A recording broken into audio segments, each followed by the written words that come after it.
Hello students, I am Professor Arvind Mania from Shantilal Shah Engineering College and I welcomes to all of you in my YouTube channel that is Study Survival.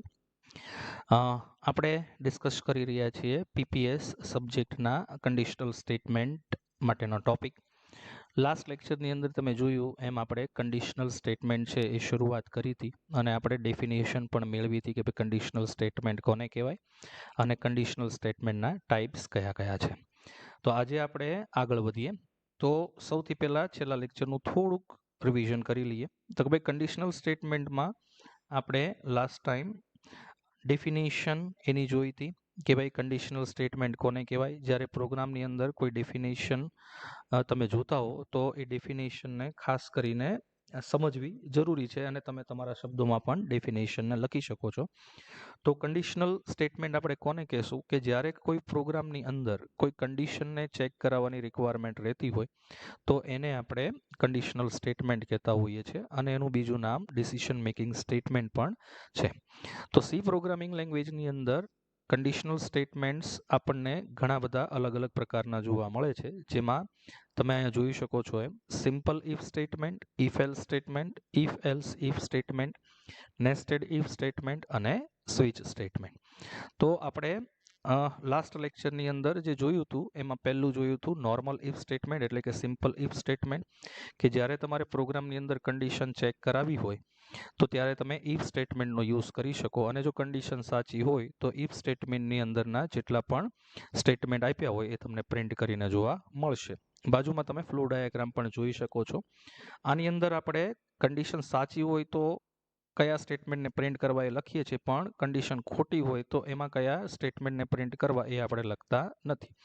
તો એના માટે આપણે if એલ્સનો use કરી શકીએ અને અહીંયા તમે જોઈ શકો છો એમ નોર્મલ ઇફ સ્ટેટમેન્ટનો એક પ્રોગ્રામ પણ આપણે લાસ્ટ લેક્ચરની અંદર જોયો હતો. તો કન્ડિશન સાચી હોય તો શું એ તો આપણે લખીએ છીએ, પણ કન્ડિશન ખોટી હોય તો શું, તો એ પ્રકારે સ્ટેટમેન્ટ જ્યારે તમારે પ્રિન્ટ કરાવવા હોય તો આપણે ઇફ એલ્સ સ્ટેટમેન્ટનો યુઝ કરીએ છીએ. તો અહીંયા તમે જોઈ શકો છો એમ કે નોર્મલ ઇફ સ્ટેટમેન્ટ કરતાં ઇફ એલ્સ સ્ટેટમેન્ટમાં ડિફરન્સ એટલો છે કે નોર્મલ ઇફ સ્ટેટમેન્ટની અંદર આપણે કન્ડિશન ખોટી હોય તો કયા સ્ટેટમેન્ટને પ્રિન્ટ કરાવવા એ આપણે મેન્શન નથી કરતા, પણ ઇફ એલ્સ સ્ટેટમેન્ટની અંદર કે કન્ડિશન ખોટી હોય તો એલ્સ સેક્શનની અંદર તમારું કમ્પાઇલર જાય અને જે સ્ટેટમેન્ટ તમે મેન્શન કરેલા હશે એને પ્રિન્ટ કરશે.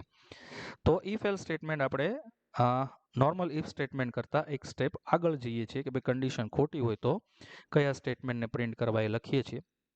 એનો એક બેઝિક પ્રોગ્રામ પણ આપણે જોયો તો જે તમે આગલા લેક્ચરમાં પણ જોઈ શકો છો.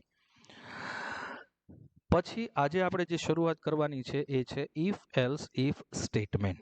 તો નોર્મલી પહેલા બે ટાઈપના જે સ્ટેટમેન્ટ છે એમાં મેઇન શું છે કે જ્યારે તમારે પ્રોગ્રામમાં એક જ કન્ડિશનને તમારે જો ચેક કરાવી હોય તો તમે કાં તો નોર્મલ ઇફ સ્ટેટમેન્ટ યુઝ કરી શકો, સિમ્પલ ઇફ સ્ટેટમેન્ટ, અથવા તો ઇફ એલ્સ સ્ટેટમેન્ટનો યુઝ કરી શકો. ઘણી વખત પ્રોગ્રામિંગની અંદર એવી પણ રિક્વાયરમેન્ટ હોય કે તમારે એક સાથે ઘણી બધી કન્ડિશનને ચેક કરાવવાની રિક્વાયરમેન્ટ રહેતી હોય. જેમ કે તમે માર્કશીટ માટેનો પ્રોગ્રામ જુઓ તો એમાં આપણે એક સાથે ઘણી બધી કન્ડિશન ચેક કરાવવાની રિક્વાયરમેન્ટ રહેતી હોય કે ભાઈ સ્ટુડન્ટ ફેલ છે, પાસ છે, સેકન્ડ ક્લાસ છે, ફર્સ્ટ ક્લાસ છે કે ડિસ્ટિંક્શન છે. તો આ પ્રકારે મલ્ટિપલ કન્ડિશન ચેક કરાવવાની રિક્વાયરમેન્ટ રહેતી હોય.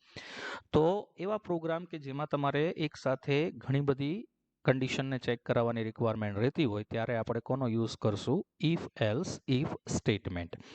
અહીંયા તમે જોઈ શકો છો એમ કે ભાઈ મલ્ટિપલ ઓપ્શન્સ એટલે કે મલ્ટિપલ કન્ડિશનને તમારે ચેક કરાવ્યા હોય પ્રોગ્રામમાં તો આપણે ઇફ એલ્સ ઇફ સ્ટેટમેન્ટનો યુઝ કરી શકીએ છીએ. તો કોઈ એક કન્ડિશન તમે ચેક કરાવો છો એ માનો કે ખોટી પડે છે તો બીજી કન્ડિશન ચેક કરાવો છો, એ ખોટી પડે તો ત્રીજી કન્ડિશન, એમ કરતાં કરતાં તમારે જેટલી કન્ડિશન આપી હોય એટલી તમે આપી શકો અને લાસ્ટમાં એક છેલ્લો બ્લોક આપણે કયો મૂકશું? એલ્સ બ્લોકનો, કે જે શું ઇન્ડિકેટ કરે છે કે માનો કે કોઈ પણ કન્ડિશન સાચી નથી તો કમ્પાઇલરે શું કરવાનું કે ભાઈ એલ્સ બ્લોકની અંદર જે સ્ટેટમેન્ટ હોય એને પ્રિન્ટ કરી શકાય. તો એક બીજી વસ્તુ કે જ્યારે કોઈ એક કન્ડિશન સાચી પડે છે તો એ સ્ટેટમેન્ટ પ્રિન્ટ થયા પછી ડાયરેક્ટ એલ્સ પોર્શન જે આપેલો હશે એને પણ કમ્પાઇલર બાયપાસ કરીને આગળના જે સ્ટેટમેન્ટ હશે પ્રોગ્રામના ત્યાંથી કમ્પાઇલેશન છે એ નોર્મલી સ્ટાર્ટ કરી દેશે. તો આ ઇફ એલ્સ ઇફ સ્ટેટમેન્ટને ઘણી વખત સ્વિચ સ્ટેટમેન્ટની સાથે પણ કમ્પેરિઝન કરવામાં આવે છે કે આનું અલ્ટરનેટિવ વે સ્વિચ સ્ટેટમેન્ટ પણ છે, જેને આપણે આગળના લેક્ચરમાં ડિસ્કસ કરવાનું છે. તો જેવી રીતે તમે અહીંયા સિન્ટેક્સ જોઈ શકો છો, એક સાથે ઘણી બધી કન્ડિશન તમારે ચેક કરાવી હોય તો આપણે ઇફ એલ્સ ઇફ સ્ટેટમેન્ટનો યુઝ કરીએ છીએ. ઇફ એલ્સ ઇફ સ્ટેટમેન્ટને ઘણી વખત ઇફ એલ્સ ઇફ લેડર તરીકે પણ ઓળખવામાં આવે છે. તો અહીંયા તમે ફ્લો ડાયાગ્રામ પણ જોઈ શકો છો. કોઈ એક કન્ડિશન, મલ્ટિપલ કન્ડિશન તમારે ચેક કરાવી હોય તો ઇફ એલ્સ ઇફનો તમે યુઝ કરી શકો. કન્ડિશન સાચી હોય તો સ્ટેટમેન્ટ પ્રિન્ટ કરીને બાયપાસ કરી દેવાનું. કન્ડિશન ખોટી હોય તો બીજી કન્ડિશન ચેક કરવા જાય. એ પણ જો સાચી હોય તો સ્ટેટમેન્ટ પ્રિન્ટ કરીને આખું બાયપાસ કરી દેવાનું. આમ કરતાં કરતાં તમારે જેટલી કન્ડિશન ચેક કરાવી હોય એટલી કન્ડિશન તમે ચેક કરાવી શકો અને લાસ્ટમાં એક એલ્સ ઓપ્શન છે એ તમે આપી શકો. અહીંયા તમે જોઈ શકો છો એમ આપણે એક નોર્મલ ઇફ એલ્સ ઇફ સ્ટેટમેન્ટનું એક્ઝામ્પલ આપેલું છે, જેમાં અહીંયા તમે જોઈ શકો છો આઈમાં આપણે એક વેરિયેબલ આઈ વેરિયેબલની અંદર એક વેલ્યુ ઇન્સર્ટ કરાવી છે, દેટ ઇઝ 20, અને એને પછી પહેલી કન્ડિશનમાં ચેક કરાવી છે કે if I is equal to 10. ના, આઈ ઇઝ ઇક્વલ ટુ 10 નથી તો એલ્સમાં જશે. If I is equal to 15. ના, આઈ ઇઝ ઇક્વલ ટુ 15 પણ નથી તો આને પણ બાયપાસ કરીને આગળ જશે. If I is equal to 20 તો અહીંયા મેચ થશે. તો અહીંયા જેવી મેચ થાય એટલે એના સ્ટેટમેન્ટને પ્રિન્ટ કરશે આઈ ઇઝ 20 અને બાકીના બધા સ્ટેટમેન્ટને બાયપાસ કરીને આગળ પ્રોગ્રામ વધારશે. તો આનું આઉટપુટ આપણને શું મળશે? આઈ ઇઝ 20. ઠીક છે. તો આ હતું ઇફ એલ્સ ઇફ નું એક્ઝામ્પલ પ્રોગ્રામ. હવે આગળ વધીએ છીએ આપણે નેસ્ટેડ ઇફ સ્ટેટમેન્ટ. નેસ્ટેડનો અર્થ થાય છે પ્રોગ્રામિંગમાં, નેસ્ટેડનો અર્થ એક બ્લોકની અંદર બીજો બ્લોક. તો નેસ્ટેડ ઇફ નો અર્થ આપણે શું કરશું કે એક ઇફ સ્ટેટમેન્ટ આપેલું છે અને એની અંદર જો કન્ડિશન સાચી હોય તો એની અંદર બીજી કન્ડિશન તમારે ચેક કરાવી. એટલે કે આ પણ મલ્ટિપલ કન્ડિશન્સ માટેનો જ બ્લોક છે, પણ એક કન્ડિશન સાચી છે તો એની અંદર પાછી બીજી કન્ડિશન પણ તમારે ચેક કરાવી છે. આને તમે નોર્મલી આપણા જે વેલ્યુ જે આપણે 3 વેરિયેબલ માટેનો પ્રોગ્રામ આપેલો છે કે ભાઈ ABC, એમાંથી કઈ લાર્જેસ્ટ વેલ્યુ છે એ આપણે જોવું હોય તો તમે આને આ પ્રોગ્રામની મદદથી, આ સિન્ટેક્સની મદદથી પ્રોગ્રામને જોઈ શકો. તો નેસ્ટેડ ઇફ સ્ટેટમેન્ટનો અર્થ થાય છે કે ઇફ કન્ડિશનની અંદર જો કન્ડિશન સાચી હોય તો એની અંદર બીજું ઇફ એલ્સ બ્લોક તમારે મૂકવું હોય તો તમે મૂકી શકો છો. That means if statement inside another if statement. બરાબર, ઇફની અંદર બીજું ઇફ તમે જો મૂકતા હો તો એને કહેશું આપણે nested if statement.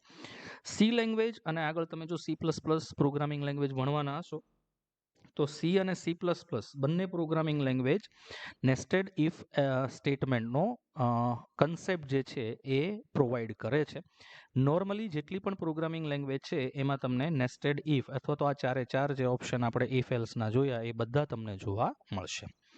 So syntax તમે જોઈ શકો છો કે માનો કે અહીંયા આપણે કન્ડિશન આપી છે કન્ડિશન 1. જો કન્ડિશન સાચી હોય તો પાછું એન્ટર થશે અને એની અંદર જે કન્ડિશન આપી હશે એને ચેક કરશે. માનો કે અંદરની કન્ડિશન ખોટી હોય તો એના એલ્સ પોર્શનમાં જશે અને બહાર નીકળશે અને આ એલ્સને બાયપાસ કરશે, કારણ કે આ કન્ડિશન સાચી હોય તો એલ્સને આપણે હંમેશા બાયપાસ કરાવીએ છીએ. બરાબર. તો જેવી રીતે તમે અહીંયા ફ્લો ડાયાગ્રામ જોઈ શકો છો એમ કે કોઈ એક કન્ડિશન તમે આપી અને એ જો સાચી હોય તો એના સ્ટેટમેન્ટને પ્રિન્ટ કરાવો હોય તો સ્ટેટમેન્ટને પ્રિન્ટ કરાવવાના અને એની અંદર બીજી કોઈ કન્ડિશન તમારે ચેક કરાવી હોય તો તમે કરાવી શકો. એ કન્ડિશન પણ જો સાચી હોય તો એના સ્ટેટમેન્ટને એક્ઝિક્યુટ કરીને નોર્મલી આપણે પ્રોગ્રામની બહાર એલ્સને પણ બાયપાસ કરીને આગળના સ્ટેટમેન્ટ તરફ જઈએ છીએ. કન્ડિશન ખોટી હોય તો ઇફની અંદરનું એલ્સ પોર્શન છે એક્ઝિક્યુટ થશે અને પછી નોર્મલી બહારના સ્ટેટમેન્ટને પ્રિન્ટ કરીને પ્રોગ્રામ એન્ડ તરફ આગળ વધશે. તો એનો એક એક્ઝામ્પલ પણ આપણે આપેલો છે, તમે જોઈ શકો છો કે નંબર નામનો વેરિયેબલ આપણે લીધો છે, એમાં એક વેલ્યુ છે એ આપણે ઇન્સર્ટ કરી છે 1. તો અહીંયા આપણે કન્સિડર કરાવીએ નંબર લેસ ધેન 10, તો આ કન્ડિશન સાચી પડશે. જેવી આ કન્ડિશન સાચી પડી એટલે કમ્પાઇલર સીધું એન્ટર થશે ઇફ ની અંદર. ત્યાં એને બીજી કન્ડિશન જોવા મળશે કે if number is equal to 1, તો કે ભાઈ હા નંબરની વેલ્યુ 1 છે કે નહીં ચેક કરો. તો આ કન્ડિશન પણ સાચી પડશે. તો આ વેલ્યુ છે એ પ્રિન્ટ આપણે કરાવશું, ધ વેલ્યુ ઇઝ %d, એટલે કે ધ વેલ્યુ ઇઝ 1. આ કન્ડિશન સાચી પડી એટલે એલ્સ બ્લોકને પણ ઈ બાયપાસ કરશે અને બહારનું એલ્સ બ્લોક છે એને પણ ઈ બાયપાસ કરી દેશે અને પ્રોગ્રામનું આઉટપુટ છે એ તમને જોવા મળશે. બરાબર. તો આ હતું નેસ્ટેડ ઇફ એલ્સ પ્રોગ્રામનું એક્ઝામ્પલ જે તમે જોઈ શકો છો. So thank you very much for watching the video. અને આપણે normal if statement, if else statement, if else ladder અને નેસ્ટેડ ઇફ સ્ટેટમેન્ટ આખું આપણે પૂરું કર્યું છે. જો તમે ચેનલને સબસ્ક્રાઇબ ન કરી હોય તો ચેનલને સબસ્ક્રાઇબ કરી લેજો. પીપીએસમાં જેટલા પણ ટોપિક્સ આપેલા છે એ બધા ટોપિક્સના વિડીયો ટ્યુટોરિયલ 1 by 1 એડ થશે. નવા સ્ટુડન્ટ જેટલા પણ આવ્યા છે એ દરેક લોકો ચેનલને સબસ્ક્રાઇબ કરી લે. Thank you, and thank you very much for watching the video, and you can also share this YouTube channel to your friends.